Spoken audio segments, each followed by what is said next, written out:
بسم الله الرحمن الرحيم الحمد لله رب العالمين والصلاة والسلام على خير خلق الله محمد وعلى آله وأصحابه الكرام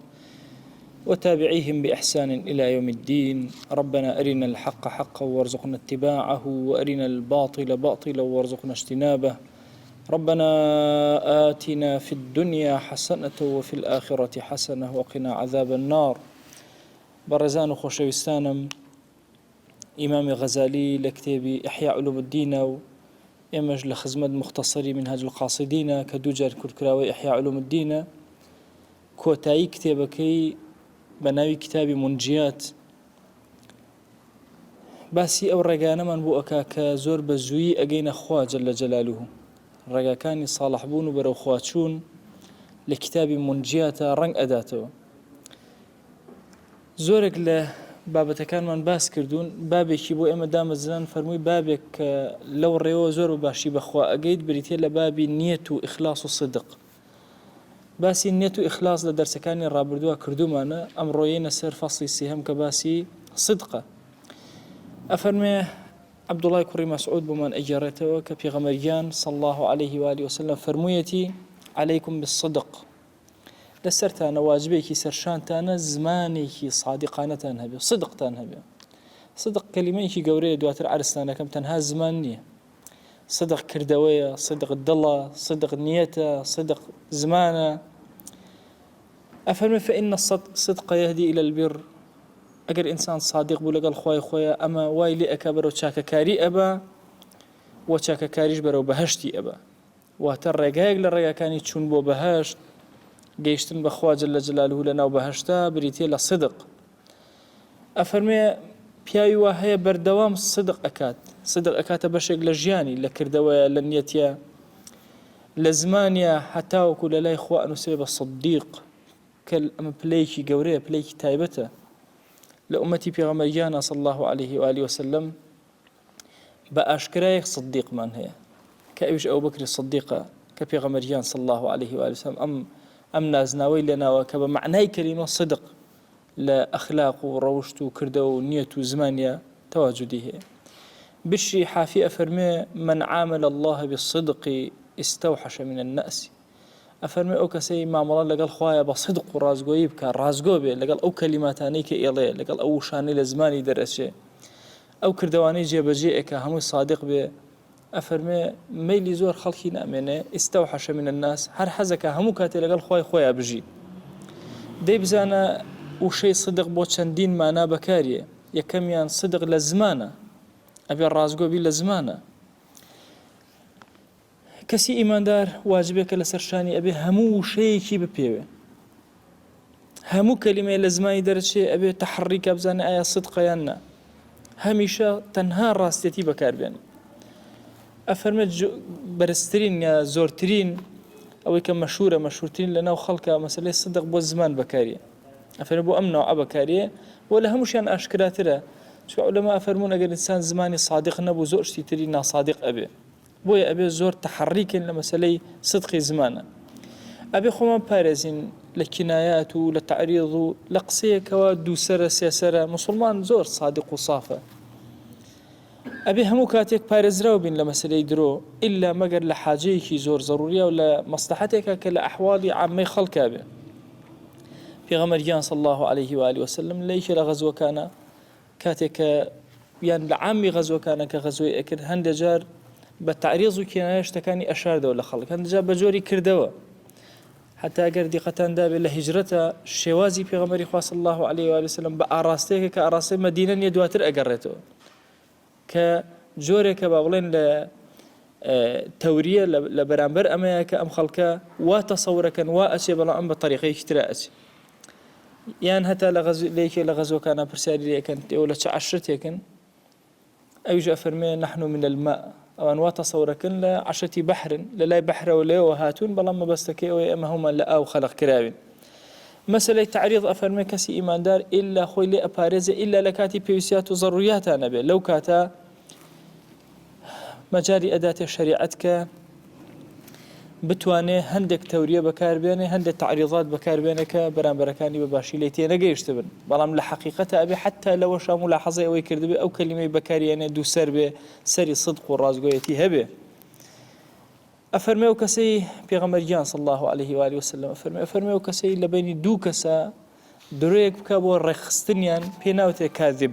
پێناوتێ درۆزن ئەم کەسە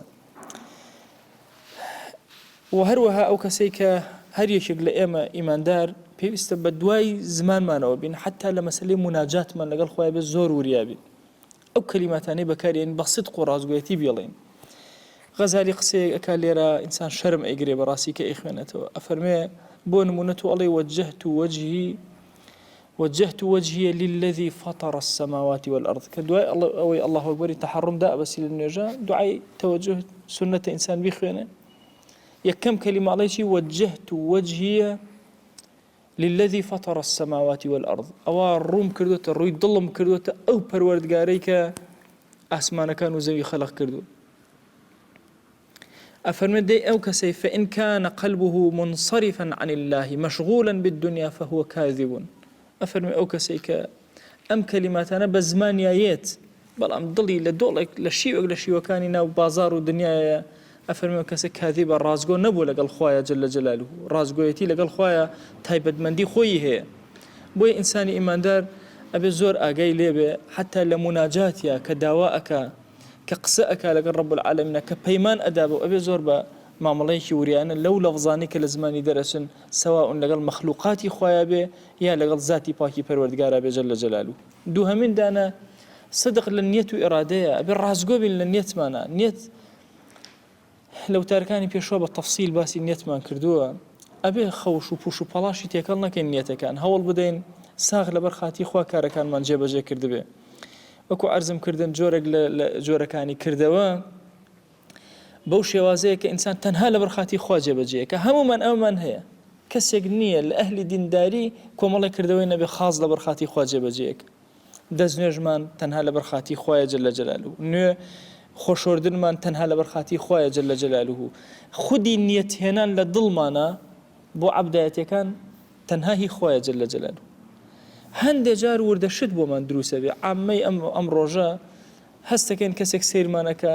پێمان خۆشە دڵمان ئەگۆڕێت تۆزێ هەندێک جار بەڵام ئەسڵی نیەتەکەمان لەبەر خاتی خوایە جل جەلالوه وەکو غەزالی فەرمووی ئەوانە لە ئەو کەسانن کەوا ناجین ڕزگاریان بووە بەڵام کامیان لەناو ئەم ئومەتە سادیقە ئەوەیە لە نیەت و عەزمیان غەیری خوا نەبێ جل جەلالوه ئەبەد کە ئەو جۆرەیە یعنی چۆن غوسڵێک ئەەکەی کەس ئاگای لێت نییە تەنها خوا نەبێ جل جەلالوه نیەت ئێنی تو غوسڵێک ئەەکەیت ئەلەو کاتا زۆر نیەتە ساغە بۆ خوا جل جەلالوه بە هەمان شێواز یان دەستنوێژ کەس ئاگای لە تۆ نییە تۆ دەستنوێژەگری کەس ئاگای لە تۆ نییە کە تۆ بە ڕۆژووی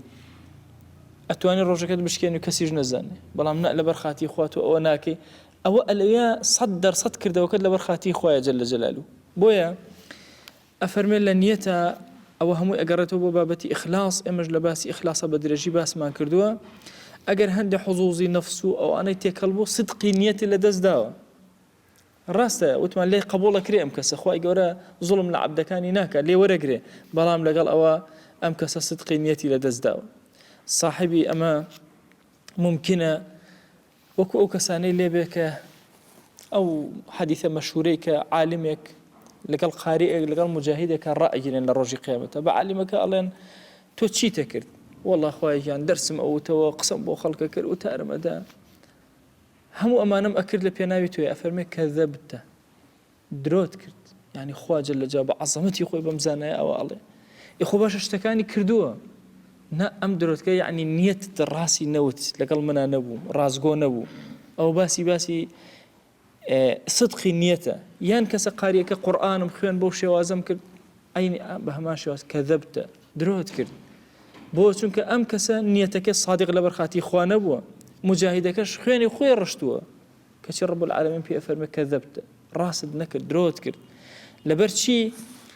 لەبەرەوەی ئەم سێ کەسە خۆ ئیشەکەیان کردووە ڕاستەکەن ئیشەکەیان کردووە بەڵام صادق لەبەر خاتی خوا نەبوو خوا لێ قبوڵ نەکردن کابوو ئەو کیذبەکە لەو فەرمایشتا بەکار هاتووەکو غەزالی ئەفەرمێ کیذبە بەرامبەر بە صدقی نیەت کابوو نیەت ڕازگۆیەتی پێویستە صدقی پێویستە سێهەمین دانە لە عەزمە ئەو عەزیمەتەی کە لە ناختا هەیە چەنە صادقی ڕازگۆی وەفاکردن بەو عەزیمەتەی کە بڕێ لەسەر ئەدەی ئەفەرمێمە جۆرێکە لە جۆرەکانی صدق یەکەم دانیان بە نمونە ئەڵێ ئەگەر خوای گەورە ماڵێکی ئەوەندەی ماڵدامێ هەموو یەکەمە پێناوی خوا جەل جەلالوهو ئەمە عەزیمەیەکە لە ناختا هێشتا پێت نەدراوە بەس کاتێک کە پێت درا ئایا تۆ صادقی یا صادق نیت ئایا ڕازگۆ یا ڕازگۆ نیت ئایا ئەو شتێک کە پێت دراوە خوا ئەو نعمەتەی پێداوی ئایا بەو شێوازە جێبەجێیەکەی کە نەذرێ کرد کە لەسەر خۆتە فەرز کردیان نا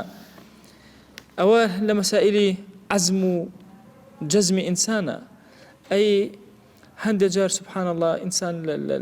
لەو بڕیارەی کە ئەیدا لە بەردەم خۆیە جۆرێک لە پەشیمانە ڕووی تێەکە پەشیمانە بێتەوە فێڵ ئەدۆزێتەوە ئەوێ خۆی لەو عەهدە بدزێتەوە کە لە بەرامبەر خۆیە داوێتی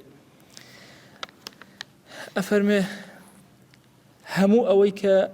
بە سادقانە وتوتە پێویستە بە ماندووبوونە هەتاوەکو بگەیتە ئەو حەدە عەزیمەتەکە ڕازگۆ بێ لەگەڵ خۆیە شەهوەت زاڵە بێ بەسەر تا مەجالاتێ بۆ ناهێڵێتەوە بۆیە خوا جەل جەلالوهو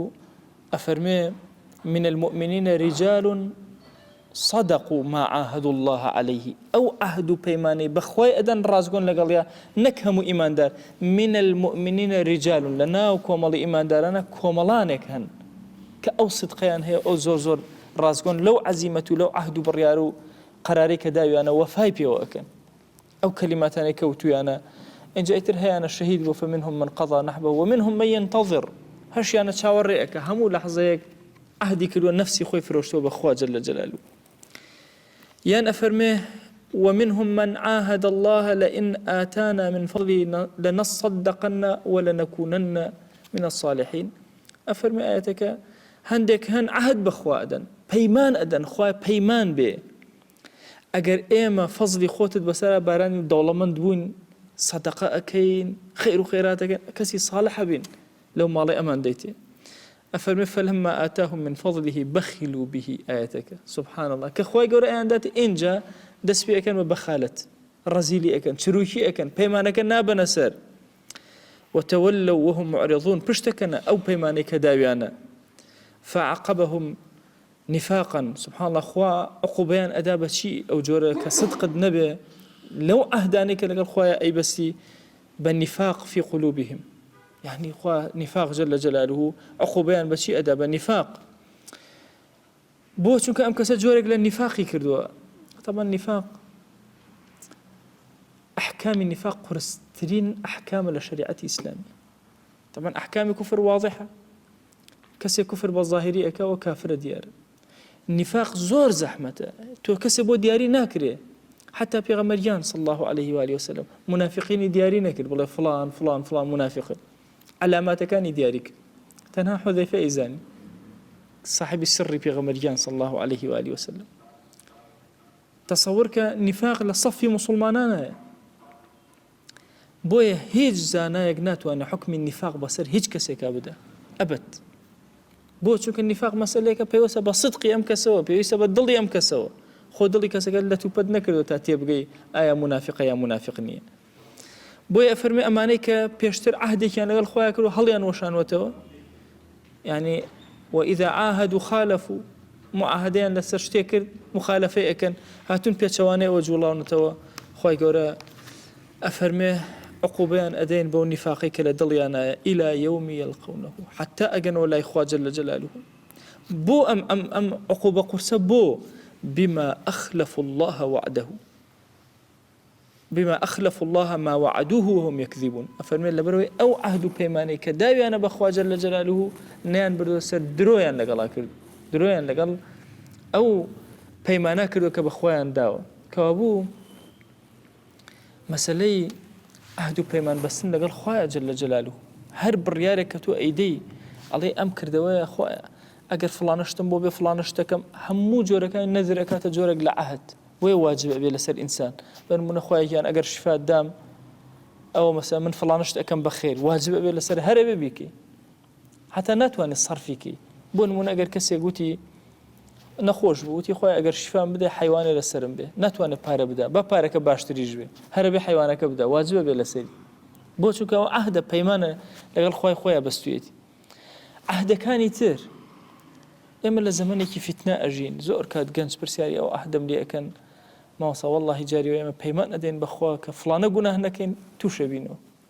چەند وتارێکە باسی ئەوم کردووە کە مەسئلەی پەیمان بەخوادان لەسەر مەسئلەی گوناه نەکردن وەک کەوتنەوە ناو گوناه مەجالێکی لە شەریعەتە تیا کراوەتەوە. ئەگەر 1000 جار پەیمانت دا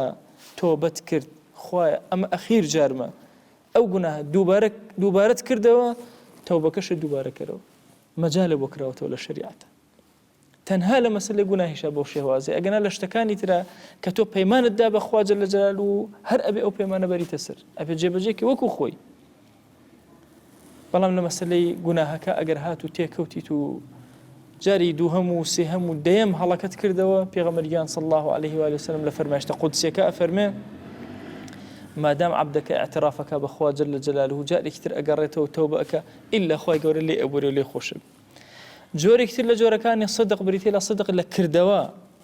ئەفەرمێ ئەویش ئەوەیە سەریرەت و عەلانیەتی ئینسانی مسلمان وەکو یەک بێ. ئەعمالە ظاهرەکانی بە خوشوع ئەو نەبێ و ئەعمالە باتینەکانی کەس نەزانێت چۆنە. نا ئەبێ ناو دەرەوەی وەکو یەک بێ کەسی مسلمان. ئەگەر عەبدێ بەو شێوازە بێ ئەفەرمێ رب العالمین لە بەرامبەری ئەڵێ هذا عەبدی حەقا ئەمە ئەو ئیماندارەیە ئەو عەبدە ڕازگۆیی منە کە لە کاتی سر و عەلانیەتە وەکو یەک کردەوەکانی جێبەجێەکە. جۆری پێنجەم لە مەقاماتی دینە ئێمە پێویستمان بە صدق هەیە لە خەوفمانە لە بەرامبەر بەخوا لە ڕەجامان بۆ خوا جەل جەلالوهو لە زوهدمانە لە ڕضامانە بە رب العالمین لە حب و خۆشەویستیمانە بۆ ئەو لە تەوەکل و پشتبەستمانە بۆ ئەو لە هەموو ئەمانە ئەمە مەقاماتی دینن پێویستیان بە صدق و ڕازگۆیەتی هەیە. غەزالی ئەفەرمێ ئەمانە کۆمەڵێ مەبدەئی زۆر گەورن بە زەحمەت ئینسان ئەتوانێتیانە بێتە صادق پلەیەکی زۆر بەرزە ئەبێ هەوڵ بدا مجاهدەکە ئەبێ خۆی ماندووکە هەتاوەکو ئەبێتە ئەو کەسەی کە صادق ئەبێ لەم شتانە چونکە ئەمانە هەمویان باتینین. طبعا ئەعمالی قولوب ئێمە تۆ کۆمەڵێک تاوانی ناو دەروونمان هەیە کۆمەڵێک کردەوەی ناو دەروونمان هەیە. کتێبێکمان هەیە بە ناوی کتێبی تاوانە دەرونیەکان ماسە عومەر ڕەشاوی تەرجەمەی کوردی کردەوە و شێخ بووتی نووسیوێتی.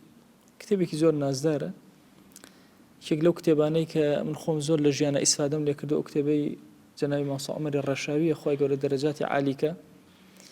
ماسە عومەر ڕەشاوی یەکێکە لەو کەسانەی لەم مزگەوتە لە خزمەت جەنابی ماسە عوسمانە کاتێککە ئیحیا ئەوتراوەتەوە لەو زەمانە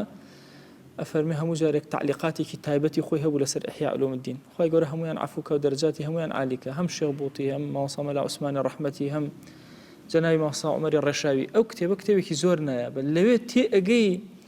ئەمەی بەدڵ تا ئەگوزارێ مەرج نییە هەمووی گوناه نەبێ زۆر گوناه هەیە بەس بەدڵ ئەکرد. بە نمونە مەسەلەن تەکەبور خۆ تەکەبور شتێکی ظاهری نییە لێرە خیانەت لێرە ڕیا لەناو دڵە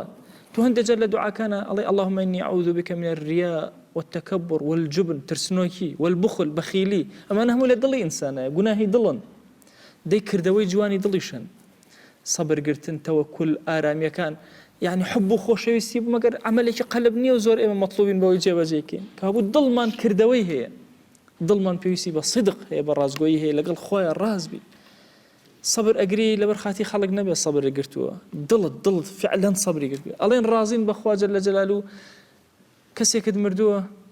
بە زمان ئەڵێ ئینا لله وئینا ئیلەیه ڕاجعون کورە بە دڵ هاواری ئەمەکە صادق بە لەگەڵ خۆیە. جاری وایە کەسێک خۆشەویستێکی ئەڕوا دنیای لێتەوە یەک بۆ خۆ بە زمان سوژدەی بر بەکردەوە سوژدەی بر بە زمان وتی ئینا لله وئینا ئیلەیه ڕاجعون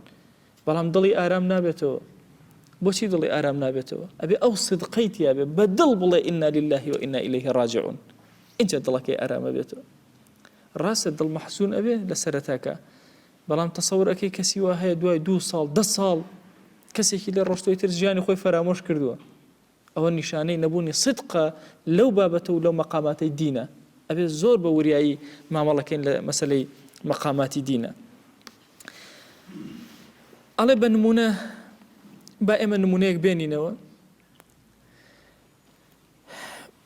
خەوف لە ئینسانە هەیە ئینسان دیقەت بدە ئایا خەوفەکەی ڕاستەیان جاری وا هەیە لە سەرکردەیەکی زاڵم ئەترسی مەلیکێکی زاڵم پاشایەکی زاڵم مەسئول حیزبێکی زاڵم لێ ئەترسی ڕەنگە ئەگۆڕێ ئەترسی فعلا خەمت لێ ئەنیشێ هیچیشی بەدەست نییە لەوەچی ئەو دقی قەرار بۆ کوشتنی تۆ دەرەکە خۆی کۆتا بە حیاتی هیچ شتێکی دەسەڵات نیە لەسەر تو لەوەچی ئەو دقی ئەوێ ئیمزا بکە مەعاشەکەی تۆ بڕێ خۆی تەواو بێ ئیمزا لەسەر خۆی بکرێت کۆتا بە ژیانی هیچ شتێکیان بەدەست نییە کەچی سیرەکەی جاری وە هەیە ئەترسی سامێک ئەدگرێ ئێوە خەوفە تەمە خەوفێکی طبیعیشە لە ئینسانە ئەو سامگرتنە ئایا ئەم خەوفە طبیعیە لە مەسەلەی ئینسانێکە دەرەکەوێ ئەی لەگەڵ خۆیان چۆن ئەم خەوفەت دەرەکە چۆن ئەمە دەرەکە ئایا مەسەلەن تۆ لەگەڵ خۆیان جەل جەلالوه هیچ جارێکە بوو ئەوە بلەرزی چۆن لەرزای لەبەردەم مرۆڤێکە لەبەردەم خۆیان ئەبەو شێوازە لێ ئەوە نیشانەی ئەوەیە ئایا لەو مەقاماتانە صادقی لەگەڵ خۆیان جەل جەلالوه یا صادق نیت ئایا لە کاتی مەعسیەت و گوناهە خەوفی خوا دەرەکەوێت لە تۆیە کاتێک کە تووشی گوناهێک ئەبی هەموو لاشە دەکەوێتە لەرزە لە ترس و غەم و خەفەتە یان نا ئەفەرمێ بەخوا ئەمە بەشێکە زۆر زۆر عەزیز و گەورەیە بە ئاسانی ئینسان پێی ناگا ئەم مەقاماتانە سەهل ئینسان پێی ناگا ئینسانەکان هەندێکیان زۆر لاوازن لەم مەقاماتان هەندێکیان بەهێزن بە هەر حاڵ هەندێک لەمانە هەموو کەس هەیەتی بە باشی هەندێکیشی نییە یعنی ئەم صفاتی مەقاماتی دین موزعە کەسی وا هەیە وەکو ئەوبەکری سدیق ڕەزا و ڕەحمەتی خوای لێبێ هەمووی هەیە لە هەموو مەقامەکانە هەر صادقە ئێمەمانان لەم زەمەنی فتنە و فەسادە و لاوازی و ضعیفی خۆمانە لە هەندێک مەسائلە فعلا سیرەکەی ئەم کەسە صادقە بەرامبەر بەخوا جەل جەلالوه بەڵام لە هەندێک مەسائلە نا زۆر جار نمونەم هێناوەتەوە بە گەنجی کورد زۆر دەسپاک و ئەمینە تەسەوورەکەی گەنجێک شتێک ئەدۆزێتەوە یعنی ناتوانێ بیخوا ئیلا ئیگەڕێتەوە بۆ ساحێبەکەی ئەلێرە لەم مەقامەیە زۆر صادق دەسپاک و صادقە لەگەڵ خوایە جەل جەلالوه کەچی لەوەچی لە مەسائلی شەهوەت بەرامبەر بە ئافرەتە هیچ صدقێکی تیا نەبێ دیقەت بدە لەوێ صدقی هەیە لەوێ صدقی نییە جارێک بە بیرمە هەندێک ئەمانەتی هەتیوانە و ئانەم لەلا بوو پیاوم بە خێزانم وتم بخەر ناو جامتاکەتەوە هاتینە ماڵەوە دوای سەعاتێک دانیشتن لە ماڵەوە تەقەی دەرگا هات ئەو کاتە سیارە بچووەکەم پێ بوو کە دەرگام کردەوە سێرەکەم دوو کوڕی ماتۆڕسوارن وەساون ماوەسای گیان سەلام عەلەیکم سەلام یەخوا بەخێر وەمە بزانی پرسیار و شتیان هەیە وەڵا سێرەکەم جامتاکەی خێزان بە دەستێکێکیانەوە ماوەسای گیان وەڵا ئەمەتەن لەسەر سیارەکە بەجێ هێشت بوو کە چی بوو نەژوورەوە لەسەر سیارەکە خێزانم ئەوی لەبیر چوو پارێکی زۆریشی تیا بوو دەستیان بۆ نەبردوو ئەوە معنای صدقە خۆ ئەتوانی بیشی خوا ئەتوانی بیبە هەر کەس نەیەزانی شەوێکی درەنگ نزیکەی 12 شەو تەقەیاوە لە دەرگاو هێناوێتەوە ماوەسای گیان لەوە تێپەڕیوە لەوە چێ ئەم گەنجە دەیان خاڵ لاواز هەبێتە بەڵام ئەها ئەم بەشە بەهێزە چەند بەهێزە ئەوە نیشانەی صدقە بۆیە ئەفەرمێ هەمومان ئێمە بەشێکی صدق و بەشێکی ناصدقمان هەیە سبحان الله ضعیفین لە شتێکە بەهێزین لە شتێکی ترە بۆیە هەر یەکێک لە ئێمە موسڵمان پێویستە ئەم لایەنی صدقە لە خۆمانە ڕەنگ پێ بدەینەوە بەڕاستی ئەم مەقاماتانە تەمرینێکی باشی ئەوێ کەوا بۆ کورت و پخوت غەزالی ئەوێ پێمان بڵێ وا تێمەگە کە باسی صدقەکەین تەنها زمانت صادق بێ با زمانت صادق بێ با لە نیەتە ڕازگۆ بی